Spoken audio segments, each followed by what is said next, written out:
is not spoken about in our sex education. It doesn't seem to be spoken about that much in couples in terms of what one might want or desire that might give them more pleasure. And that's a bit that interests me the most. Right? I'm most interested in the ways in which we as women continue to shy away from or be afraid to speak up and kind of step into whatever power might be available to us because of preconceived ideas about what's okay or what's expected of them.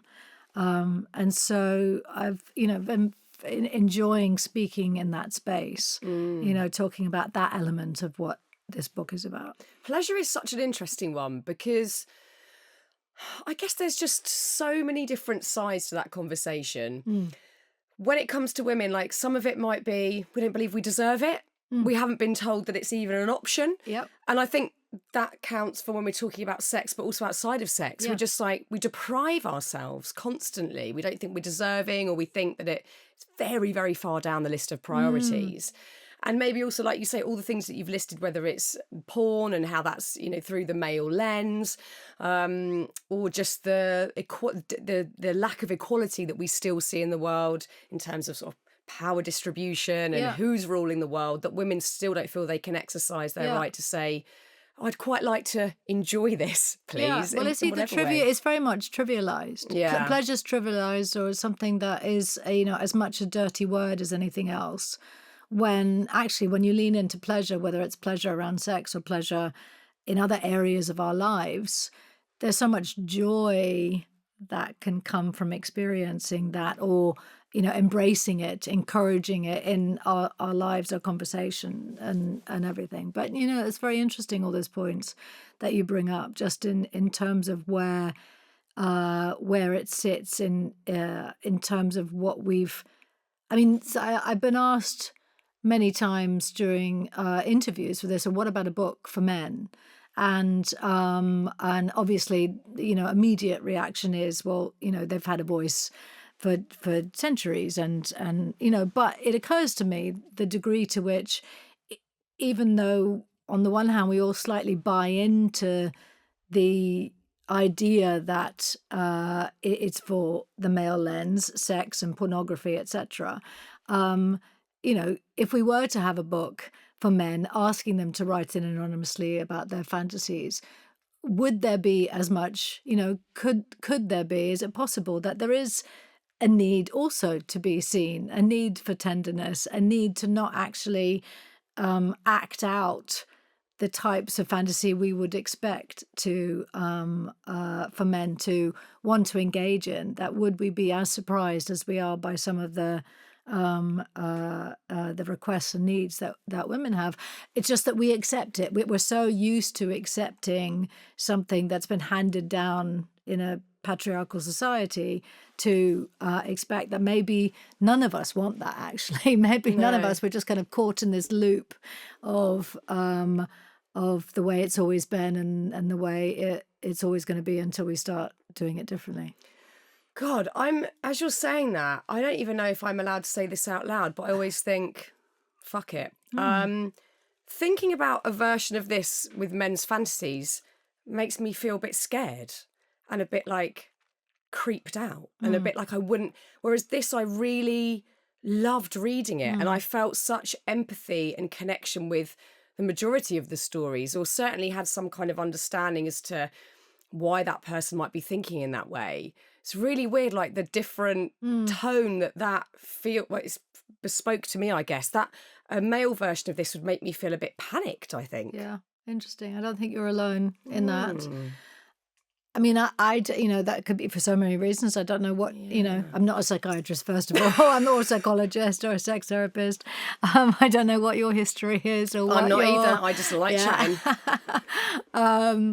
But the degree to which there's been so much harm in that area, and I mean, it's probably better that we not, traipse too far down that avenue. But I agree with you in terms of how easy this is to read, how much compassion one feels in the process, how delightful some of the stories are, what fantastic writing there is in here, how honest, brutally honest women have been, and it's incredibly inviting. I've had numerous men desperate to read it, not necessarily to be turned on, but just to learn, to understand. Men wanting to gift it to their daughters, wanting to present it almost as a antidote to so much of what's out there that is through the male lens, or inviting toxic masculinity, as opposed to there's so much uh I don't know, there's so much. I keep thinking of the word tenderness, but there's also, it's pretty raunchy. There's, Oh, yeah, yeah. it is. It's pretty And constantly raunchy. surprising. Yeah, There was points where I thought, well, I won't be shocked from this point on, and then I was still like, oh, I'd never even, heard but of I some love the things. extent Yeah, of people's imagination. yeah, It's yeah. incredible. People are so creative. Yeah, so creative. I mean, that's something I know is ridiculous, but I never, until I started working on this, I'd never actually thought of fantasy as a creative act. And I started to imagine all these women in various, ends of the earth, whose normal lives, everyday lives, may not equate to much that is outwardly creative. They may not be artists, or they may not be, and the majority of their creativity might come out in in a meal, or drawing with their kids, or whatever. That it's not, but the opportunity to lean into and embrace the creative aspects of themselves in order to start asking one's question, allow the fantasies to live and breathe and be okay to go in any direction one wants. I just love the idea that somehow through